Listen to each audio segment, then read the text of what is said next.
we welcome you to Seattle, Washington, where Week 18 has major stakes for the home team. The Seattle Seahawks know what's on the line. They clinch the playoffs with a win, and then they become the biggest Lions fans around. Who'd like to spoil it? None other than former Seahawk Bobby Wagner in his return to Seattle. But for Geno Smith, he wants to cap his season as a Seattle starter with a playoff bid. Hi again, everybody. Alongside my partner, Mark Sanchez, I'm Kevin Kugler. This is very simple for Seattle. They win, and then they hope. They hope that the Lions beat the Packers tonight. Mark, what do they have to do to get it done? Well, most importantly, Geno Smith has to keep doing what he's done all year. 29 touchdowns, only 9 interceptions. He's taking care of the football well, leads the league in completion percentage. Hey, in the Bobby Wagner Bowl, you got to be your best. He can't let him come up here and play spoiler. He's got to be sharp, and Kenneth Walker has to help him out of the backfield. They're stud running back. For the defending Super Bowl champs, we all know it's been a disappointing season, but for quarterback Baker Mayfield, who came in late in the year, it's one more chance to make a positive impression. That's exactly right, and people aren't going to care this offseason that it's a little wet, that the conditions aren't great, that this is an energized Seattle Seahawks football team. They're just going to watch the tape, and it's a cold-blooded business. If he can perform today, that's just more good tape in his favor to go get a job somewhere next year. He's going to have to be aware of those fans, though. The 12's showing up. They're going to be loud and make it tough on him. Should be a lot of fun today with high stakes involved, but we will not kick it off without saying hello to our friend on the field, Laura Oakland. Hi, Kevin. The last time Bobby Wagner was on this field, 371 days ago, leaving the game after the first play with a knee injury. Bobby's motivation today, not having that play be his last play on this field, no matter what jersey he's wearing, saying, I was injured, I was released, and having to prove to the world you are who you are. All those feelings, he said, are so much more important than revenge or ending Seattle's season. But that, he added, is the cherry on top. Kevin? Yeah, when we saw these two teams when both Sean McVay and Pete Carroll met up earlier in the season in Los Angeles, Bobby Wagner tried to downplay playing his old team at that point, too. And then he came out and played like a man with his hair on fire, running all over the place. We'll see if he comes out that way again today. It is a rainy day in Seattle. That's not a surprise to the folks who live in Seattle. 46 degrees, light winds. LA won the toss. They elect to defer, so Seattle starts with a football, and Week 18 is underway in Seattle. First. That's a huge stop by the Seahawks. No question. Jalen Ramsey on the very first play gets the interception, but the Rams are held to 3.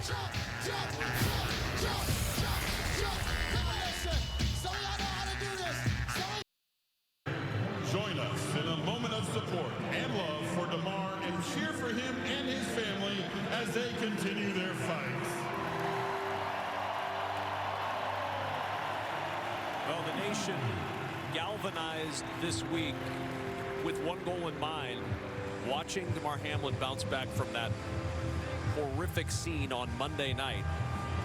And it's been so encouraging and awesome to see the recovery happening from afar. We were all captivated by that on Monday night in horror, but now today across the league, we joined in celebration of what appears to be a miraculous recovery, and we're so excited for him, for his family, and for everybody who follows the National Football League. And really, it was, you know, people say, well, you know, sports brings people together. That was the ultimate example of it, Mark. It brought everybody together behind one goal, that young man. It really was. I've never seen anything like it in my career, being around this league for a while. That was an intense moment. I thought the coaches handled it well. And it's so great and inspiring to hear that he's coming back and coming back strong. In Seattle with Carissa in Los Angeles. Thank you so much, Kevin. So Niners trailing 6-0. Brock Purdy dumps it off to who else? Christian McCaffrey, who does the rest. McCaffrey's 10th touchdown in 11 games with the Niners. Niners up 7-6. Kev? As Mark Sanchez called it earlier, the Bobby Wagner Bowl underway in Seattle, and in the pregame, a lot of love for the longtime member of the Seattle Seahawks. Players with plenty of hugs, even the head coach with a big hug. And Laura, a lot of emotion down there for Bobby Wagner to deal with today. It's a funny thing when you bring up emotions, though, to Bobby Wagner. He said he's a master of emotions. I thought that meant holding them in, and he said actually actually the opposite. It means embracing and expressing how you feel, because the more you express, the more you embrace, the more you experience. He said, I don't run away from emotions. You know who also isn't? Ernest Jones. That's a linebacker that Bobby has taken under his wing, or what Ernest would say was, I am attached to his hip. I asked Ernest, what would this game, this win mean to you? And he said, we are considering this the Super Bowl for Bobby Wagner.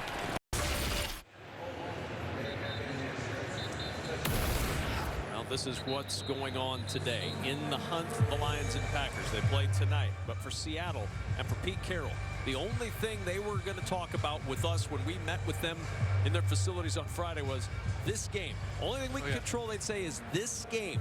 And they know if they win, then they have to become big fans of the Detroit Lions and hope that the Lions can knock off the Packers tonight. I just thought that was interesting as we kind of polled the players. We just assumed, you know, hey, these guys are going to be watching the game. They'll probably have a watch party, whatever. Most of the guys are like, yeah, I'm going to be watching Netflix. I can't watch. I'm going to be playing Call of Duty. You know, I do think Coach Carroll will be watching them. Kind of hinted it at that. So this is tonight. Lions are 3-27 in their last 30 games at Lambeau Field. And Aaron Rodgers 18-1 in December and January under Matt LaFleur. However, in game one between those two teams this year, Lions won 15-9. They picked off Aaron Rodgers 3 times. Both teams are better, or at least playing better, than they were in that meeting earlier in the season. -10 pass yards in that first quarter for the Rams with those 2 sacks from Seattle. Seattle got it going on the ground, 79 yards rushing in the first quarter. No first downs yet for the Rams. They trail 6-3. Their 3 points coming after a Ramsey interception on the very first play of the game that turned into 3 points. Geno Smith beat all 3 of his former teams this season. Week 7 beating the Chargers 37-23. Took down the Giants the next week here in Seattle. And finally, Smith beat the New York Jets, the team that drafted him on New Year's Day. The first quarterback since Earl Morrall in 1968 to beat at least 3 of his former teams in the same season. Second quarterback to make his first Pro Bowl in his 10th career year or later, with Rich Gannon being the other. 6-6 ball game, Seattle and the Rams. Early second quarter here in Seattle. Geno Smith, the season in Seattle, entering week 18, leads the NFL in completion percentage, tied for 4th in the NFL in touchdown passes. Selected to his first Pro Bowl. And as mentioned, beat all 3 of those former clubs. Giants and Chargers. Yeah, you would think so. Not so sleepless in Seattle. What is that? Rested? Well rested? Wide awake in Seattle. Nice. 5-yard penalty. First down. Well, and go back to the beginning of the year when the trade occurred, and a lot of folks thought it would be Drew Lock who would be the starting quarterback on March 16th when Russell Wilson went to Denver. But boy, the quarterback comparison is really no comparison this year between Geno Smith and the guy he backed up a year ago. Tonight on Fox, it's the premiere of the most thrilling new drama on television, Alert, Missing Persons Unit. Scott Kahn and Danya Ramirez team up in this riveting new series. The 2-night premiere of Alert, Missing Persons Unit begins tonight on Fox. Ooh, forget the primetime game. I'm watching that. There you go. I don't want to watch Lions Packers. I want that. Well, you got that. Okay. Coming up tonight. But you got to be committed tomorrow night, too. It's a 2 night to worry about playoffs. No. You win. You're in. You're winning in. There's only 1 seat left at the NFC playoffs table. 6 teams have already clinched their spot, booked their reservation, if you will, at the restaurant. Seattle has to beat the Rams and then have the Packers lose or tie. To Detroit, they need Seattle to lose or tie this afternoon. Plus, they need to beat Green Bay. That gets them there. And for Green Bay, it's easy. Win, and you've got a seat at the table when the playoffs begin next week. That game coming up tonight. Seahawks need to win this game, and then they become big Lions fans, hoping that the Lions can knock off the Packers at Lambeau to get Seattle into the postseason. I jinx it because I watch it. What if I jinx something that Carissa Thompson tells us about in this game break right now? Don't do it. Well, I don't know if you just said that Dak Prescott was going to throw an interception. If you did, you jinxed it. 7th straight game with an INT. This one returned for 6. Extra point no good. Commanders leading this one, Kevin, 13-0. I just said, well, one thing I know for sure, Dak won't throw an interception, and then we go to the game break, and sure enough, Dak just getting them out of his system before the playoffs. Well, quite the Hollywood flop for the Rams this season. Blown out by the Bills, 31-10 on opening night. They got things going a little bit, though. Got it back even to 3-3 entering the bye week. But then the injury bug bit, and it bit hard. Matthew Stafford, Aaron Donald, Cooper Kupp. And that really sent the Rams spiraling out of control. 11 losses entering today, most by a defending champ in the Super Bowl era. And that brings out the hecklers. Oh, man. Quit on you. He's headed to the booth. Whoa. Our Jay Glazer in the pregame show today was talking about, there's some question as to whether Sean McVay is going to step aside after this season and, recharge. Well, Jay's reporting it. It might be true. Good chance it is. I mean, I wish I could predict stuff at that kind of clip like Jay Glazer. Gets all the info for us, but that fan is like a notorious heckler and troll for all the visiting teams. He was all over Baker Mayfield when he ran out, as if he was like, just a Seahawks rival or something. Well, as Jay said, a potential opening in Los Angeles, that would mean Sean McVay goes somewhere else, and obviously just a tremendous run of success, including that Super Bowl win last year. And there's the guy. There's quiet right now. Said troll. Silenced. Jack's there to get everybody's attention to get that timeout called. 2:10 to play in this first half. Seattle has to take the timeout. That's Mark Sanchez. I'm Kevin Kugler. Welcome to Week 18. 6-6 score in a game that Seattle absolutely has to have, but it's been a defensive struggle so far. It really has, and both of these defenses have come to play, holding all these both sides of these offenses just to field goals right now. It's been slow and steady, but something's going to break this game open. It's either the double move I alluded to, or a huge play, a missed tackle, catch and run, a special teams play. Be ready for something, especially from the Rams. They can leave it all out there. Nothing on the line for this game. Coming up on the horizon, halftime will help paint the playoff picture. The AFC side's all set. The Miami Dolphins grabbed the last playoff spot over there. TV will have all the highlights. Plus, we'll check in on Jalen Hurts' return in Philadelphia. We'll see you at the half. Kurt looking forward to it. Just a moment ago, Tariq Woolen out of the blue tent, moving around on the sidelines, testing that ankle. Little thumbs up. There we go. Athletic training staff says good enough for us. Back out on the field. Tackle. One timeout, 33 seconds to go in this half for Seattle with so much on the line. If Seattle wins, they have life. If they do not rally and they lose this game, the season is over, and then it's either the Lions or the Packers who represent that final spot in the NFC playoff picture. Remember, that has not been kind to Detroit at Lambeau Field. No doubt.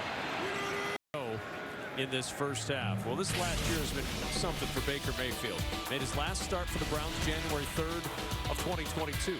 Traded to Carolina on July 6th of 2022.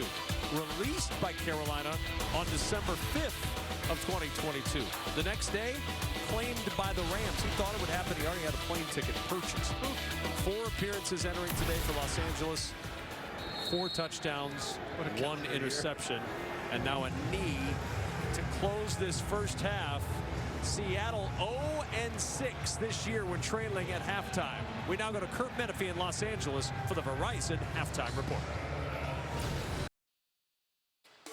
It's an NFC West battle on the season's final Sunday in the Emerald City as the Rams and Seahawks square off. The second half kickoff is coming up next. You're watching the NFL on Fox.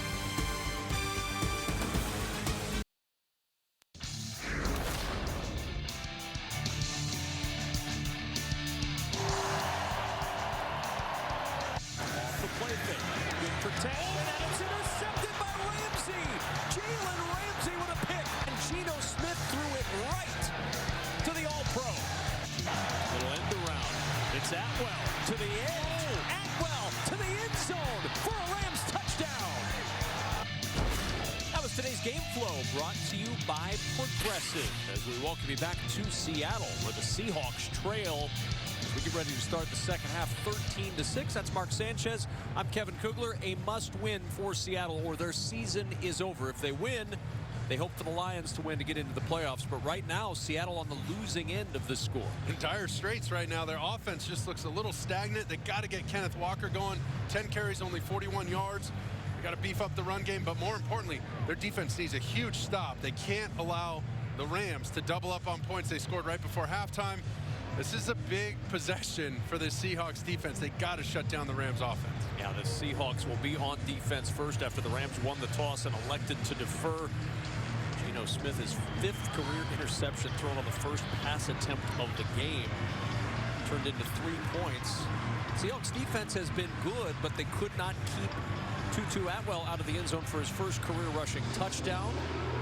And the Bobby Wagner Bowl, it's the Rams who have the halftime lead. Second half about to get underway, and it'll be Los Angeles football from the 25-yard line with the touchback. Laura Oakman, you had a chance to talk with both coaches. What'd you find out? I did. Well, I talked to Sean McVay about that last touchdown drive, and he said it was about that third down conversion, a couple of big plays, but he said really it was about the early down conversion, and it wants to make sure that early down efficiency keeps going right now. I asked him, it's the last half of this crazy 2022 season, what was the message in the locker room, and he said finish the right way. Legendary coach Chuck Knox coached both of these franchises. The Rams twice, took over in Seattle in '83, led the Seahawks to the playoffs 4 times in 9 years. Only person to win NFL Coach of the Year for 3 different teams. And Pete Carroll, tremendous coach in his own right, getting a lot from his defense today. 6th game this year with 4 sacks or more. Worst starting field position of the day for Seattle as they take over at their own 12-yard line. Pre-game, Tyler Lockett got the Steve Largent Award.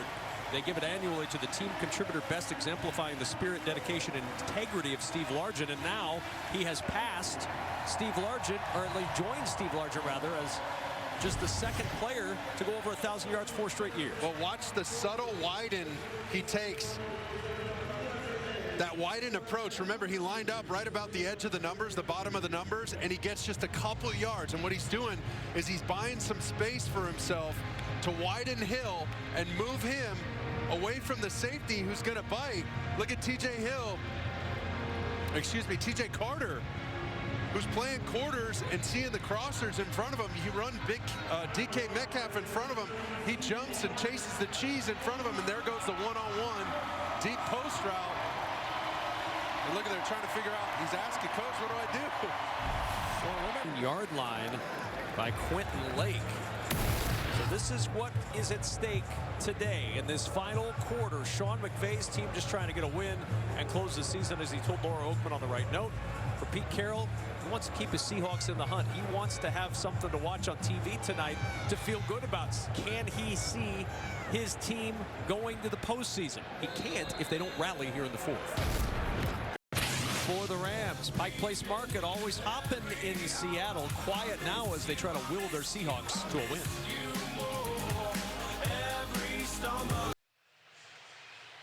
The NFL playoffs are here, and it all starts with Super Wildcard Weekend presented by Verizon. 12 teams, 6 games, 3 days, one epic weekend. The road to Super Bowl 57 starts here. Stay tuned after the games today for the announcement of the full schedule. We welcome you back here to Seattle, Washington for Week 18. That's Mark Sanchez. I'm Kevin Kugler. It comes down to this 4th quarter, Mark. Seattle has to rally. They've got to get some offense generated. They're down 3. Yeah, I think the Rams and Raheem Morris, his defense, is doing an excellent job of pressuring Geno, and then his hot answer when they get the free runner. Somebody usually is peeking for him to give him a quick answer. They've covered that guy up and making him get to his 2nd and 3rd options, but they have no time. So shout out Raheem Morris for making it tough on Geno Smith. Well, you got plenty of timeouts.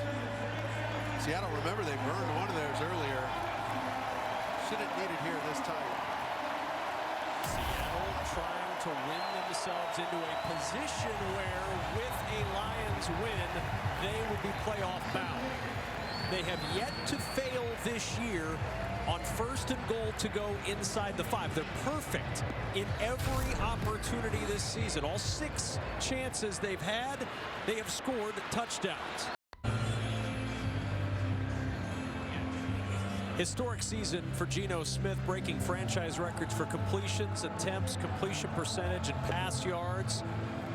But Geno Smith wants one more thing. He wants the chance to push his team into the postseason. They could not cash in on 1st and goal inside the 5. A 16-16 game, 2:19 to go.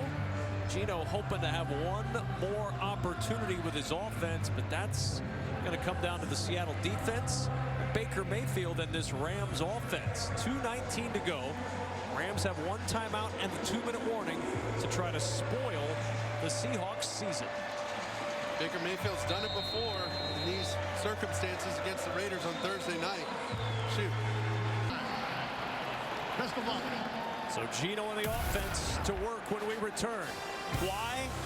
Because this field goal clanks off the upright in Seattle. Overtime next.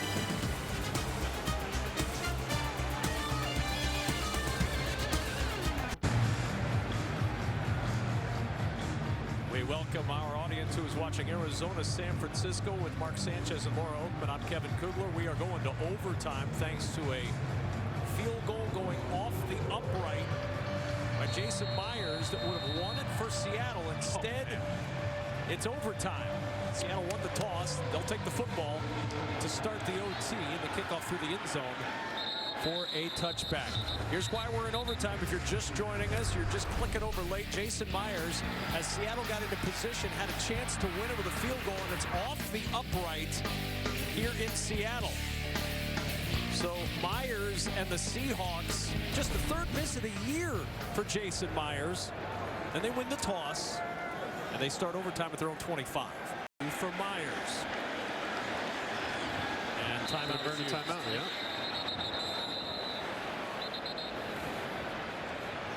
So this is what has set us up to this point for Seattle. At the end of regulation, Myers off the upright, no good. That sent us to overtime. But then the Seattle defense gets it back.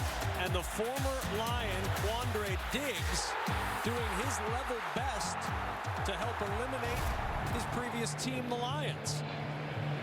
A win by Seattle eliminates Detroit, but then Seattle needs Detroit to go out and beat Green Bay so that they can go to the playoffs.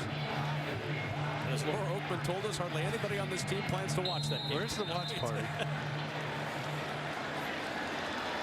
Field goal try from 32 for Myers for the win.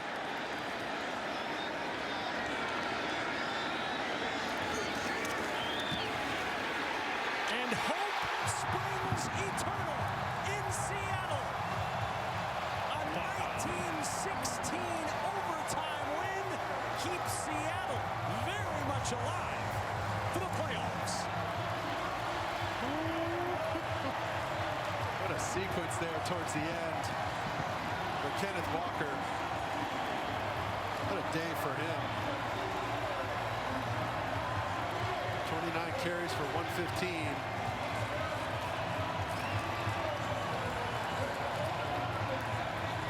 Geno Smith coming back from 2 interceptions. And Jason Myers got a second chance.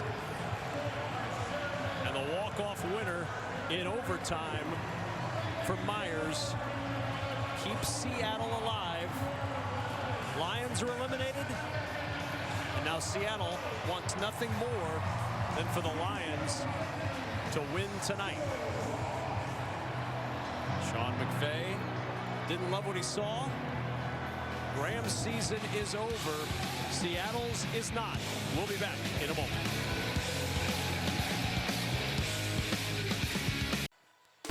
Here's today's crazy good play of the game, brought to you by Little Caesars. Pizza. Thank you, Mark. It was the Myers field goal. Of course, the game winner in overtime that keeps Seattle's season alive. 1916, the final in OT. And speaking of the OT, it's next. For Mark Sanchez and Laura Oakman, Kevin Kugler saying so long. It's from Seattle. The OT presented by DirecTV is right after these messages.